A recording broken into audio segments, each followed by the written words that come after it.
Hi friends, வணக்கம் and welcome to RK news Tamil Nadu channel. சற்று முன் வெளியான முக்கிய செய்தி. அரசு ஊழியர்களுக்கு செம குட் நியூஸ். இனி பணமழை கொட்ட போகுது. தமிழ்நாடு அரசு மாஸ் அறிவிப்பு. செய்தியை முழுமையாக கேட்கறதுக்கு முன்னாடி நம்ம சேனலை சப்ஸ்கிரைப் பண்ணலாம். சப்ஸ்கிரைப் பண்ணிக்கோங்க. மறக்காம பெல் பட்டனை கிளிக் பண்ணிக்கோங்க. அப்பதான் நம்மளுடைய அப்டேட்டட் நியூஸ் உங்களுக்கு உடனுக்குடன் வந்து சேரும். மத்திய அரசு ஊழியர்களுக்கு 7வது ஊதிய குழு பரிந்துரை அடிப்படையில் சம்பளம் வழங்கப்படுகிறது. இந்திய நகரங்கள் XYZ என்று 3 வகையாக பிரிக்கப்பட்டுள்ளன. இவற்றில் பணிபுரியும் மத்திய அரசு ஊழியர்களுக்கு 27.18% அவர்களின் அடிப்படையில் சம்பளத்தில் இருந்து கணக்கிட்டு வீட்டு வாடகைப்படி வழங்கப்பட்டது. 2 மாதங்களுக்கு முன்பு மத்திய அரசு ஊழியர்களுக்கும் ஓய்வூதியதாரர்களுக்கும் அகவிலைப்படியை அதிகரித்து மேலும் சில அலவன்ஸ்களும் கூடுதலாக அதிகரிக்கப்பட்டன. இந்நிலையில் குட் நியூஸ் ஒன்றினை தமிழ்நாடு அரசு வெளியிட்டுள்ளது. அதாவது மத்திய பணி தொகுப்பில் பணிபுரியும் அலுவலர்களுக்கு வீட்டு வாடகைப்படியை 10% முதல் 30% வரை உயர்த்தி ஜனவரி 1ஆம் தேதி முதல் கணக்கிட்டு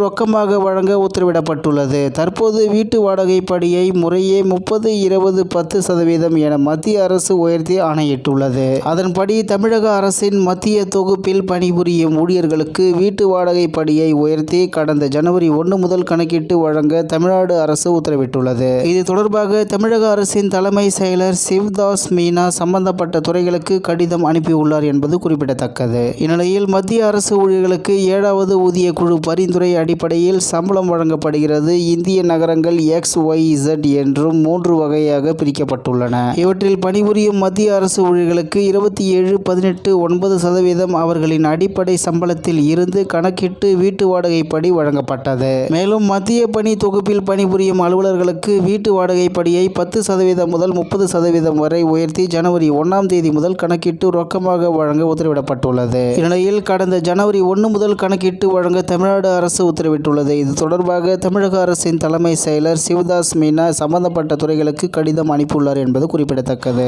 இத்துடன் இன்றைய முக்கிய செய்தி நிறைவு பெறுகிறது. மேலும் இது போன்ற செய்திகளை உடனுக்குடன் தெரிந்து கொள்ள ஆர்கே நியூஸ் தமிழ்நாடு சேனலுடன் இணைந்திருங்கள். நன்றி, வணக்கம்.